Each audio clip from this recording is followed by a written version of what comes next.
Thanksgiving of 2011, it was our first Thanksgiving that we didn't go to Grandma's, and he was up in Milwaukee.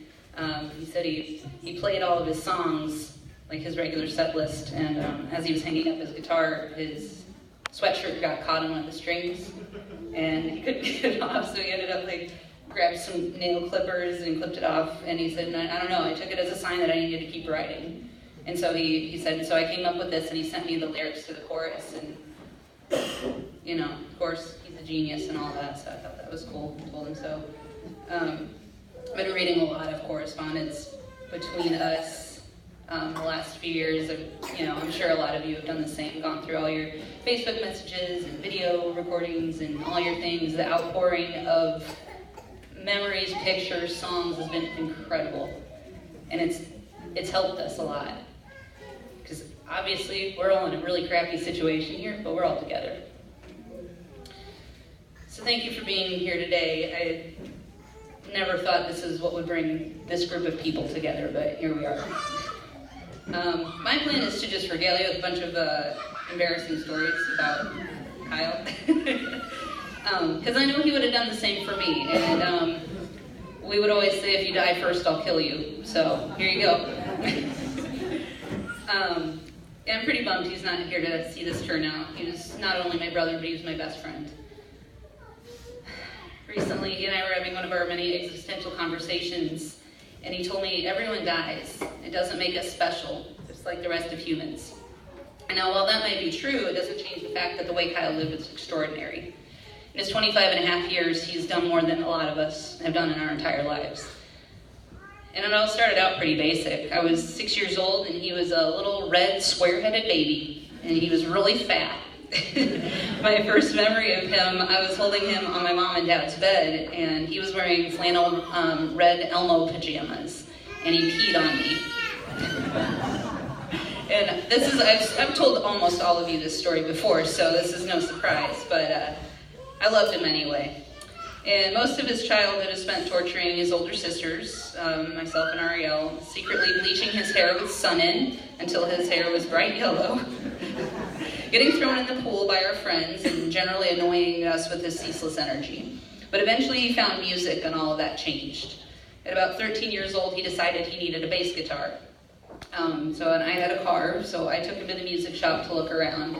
He found the perfect guitar in a case, and as we were walking back to the car, he was goofing off and saying, and they formed a family band. And it was the first time I remember him being funny and not annoying. We did play a lot of music together. We would ad-lib songs, and somewhere I hope I still have these voice recordings of us just making up garbage songs about each other and picking on each other. There's one about some dogs in Montreal that is on his Facebook right now. But from then on, he went to form an emo band, The Flap. Some of you, I believe, were members of that band, is that right?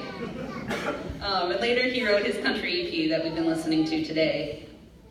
So the kid was kind of a genius, but don't tell him I said that. He made an entire treehouse out of pallets one summer.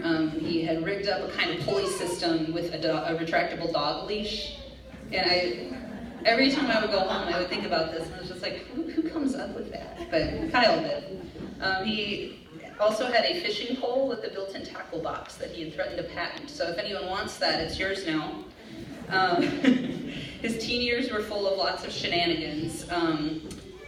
He and his friends challenged each other to eat a teaspoon of cinnamon. Is it a teaspoon? Some of you were there for that as well. There's video evidence of this. And he would also make videos in our basement. There's, I think, a gangster one. There's a zombie one.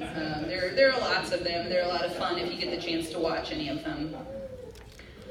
Kyle called me once and ashamedly told me that he had had a house party and the police had broken it up. He said, it's my turn to disappoint. And he called me. And I said, well, if that's the worst thing you ever did, I think you're doing all right. After graduation, Kyle started hitchhiking. He went from Boone to Clinton, Iowa, and swam in the Mississippi River on the 4th of July. He always spoke fondly of the woman who drove him most of the way, and I wish I could remember her name. We were worried sick about him, and he came back unscathed, and from then on would pick up any hitchhiker he could find. One time we were on our way back from Minnesota, and he said, well, let's go pick those hitchhikers up. And it turns out he'd already given this guy a ride at some other juncture in his life. And he was like, well, that's kind of disappointing. I already know that guy. slept in a bed with 3 dogs when he was a kid. It was really gross, but his sheets were disgusting. But he loved those animals. He was an aspiring veterinarian as a young kid, and somewhere there was a video of him mimicking an appendectomy on TikTok. When he was 18, he adopted a puppy named Radar, who lives with my friend Jesse in Milwaukee.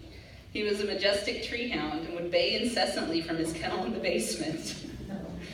He said, I'm 18 and I can do whatever I want. And even though Mom told him, don't adopt a puppy right now, he did it anyway. A short time after, Kyle graduated high school and I invited him to come visit Milwaukee. So he showed up with Radar, a bike, and what would be a life-changing week. I taught him how to wrap his handlebars, change a tire, and ride a bike in the city. We rode in the underwear bike ride, and finally he was introduced to the River West 24, a 24-hour bike ride in which he would participate for the next 6 years. He became a year-round cyclist from then on, sometimes commuting 6 miles across town from work to home and back. He was pretty unstoppable. 2 weeks before his 20th birthday, I asked Kyle if he wanted to go on a road trip to Montreal. I should probably stay and work, and I said, no, you shouldn't, you're 20. And besides, the drinking age in Quebec is 18. Sold. I paid to expedite his passport for his birthday gift, and we were off on the first of our many adventures. In the following years, his longing for travel took him in a million different directions, including road tripping to Montana with Brett and his mom, and a long tour of northern U.S. and Canada with his buddy Pete.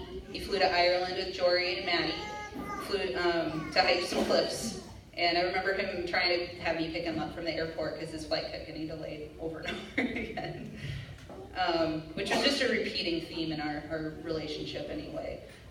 Several trips to and from Austin to visit me, and after our father passed away, he and Ariel and I made the trek to various locations in Iowa and Minnesota to scatter his ashes. It was the first of many long, heartfelt, and honest conversations we had as an adult trio. Kyle and I stuck to our 3-year promise to visit Alaska for the summer solstice in 2015, where we accidentally summited a mountain. We were going on a 2-hour hike with a few provisions, a shared bottle of water, and a half-pack of Mamba candies. The peak looked so close, and he decided he had to be there. We got to the top, and we sat in absolute silence for 5 minutes. It was the most breathtaking experience. Then he took his shirt off and made a snow angel in what little snow was left on the mountain in June. It will always be one of my favorite memories of him. I got married 2 years ago. Kyle was my best man. Not only did he give a hilarious toast, but when he accompanied our sister Ariel, who wasn't as versed at riding a bike, he walked his bike up the hill with her. He was one of the most patient and compassionate people that most of us know. Kyle attended school at University of Wisconsin as an English major. He had a few student teaching positions, most memorable of which was the Riverside High School, only blocks from his house. He adopted yet another dog, Harper, named after Harper Lee, who lives with his friend Kara in Minnesota. He talked about the kids he was teaching and how some of them were so troubled, but he was always making an impact on them. They called him Mr. Kyle, and I was so proud. I wish I could remember all the mind-blowing tactics he'd used to get these kids to focus and learn. All I know is that when he had a knack for dealing with such a difficult age group, and I wasn't too surprised when he took this job teaching in Flagstaff, Arizona, 8th grade English. It was perfect for him, going out west, just 2 hours from the Grand Canyon. He spent a week this summer visiting national parks with his Arizona friends, and had finally perfected sleeping in his Kia Spectra somewhat comfortably. He also led river rafting trips with his class and a few other groups. He sent me this quote, it wasn't a quote at the time, but he was having a really great time in Flagstaff. He said, I think one of the best things about doing things by myself is that I can be as impulsive as I want to. So when I see a vegan cafe nearby, I can get as lost as I want to, joke with elderly baristas named Leslie, and eat cauliflower tacos on a patio, all because no one has told me no today. As luck would have it, one of our last memories of Kyle was him in true Uncle Kyle form. A couple days after Christmas, he came here with his nieces and nephew and taught Jake to snowboard.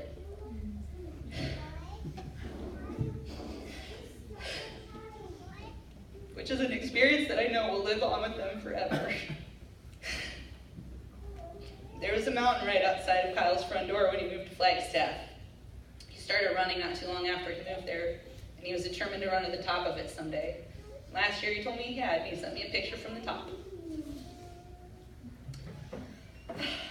All right, if you'd all raise your glasses in a toast. To Kyle, you are here for a good time, not here for a long time. May we always remember your beautiful mind, your sensitive soul, and zesty passion for life. You've always been the brightest star in our sky, and I think that's where you are now. Until we meet again, we wish you warmth, we wish you peace, and we wish you rest. Cheers. Cheers. To Kyle.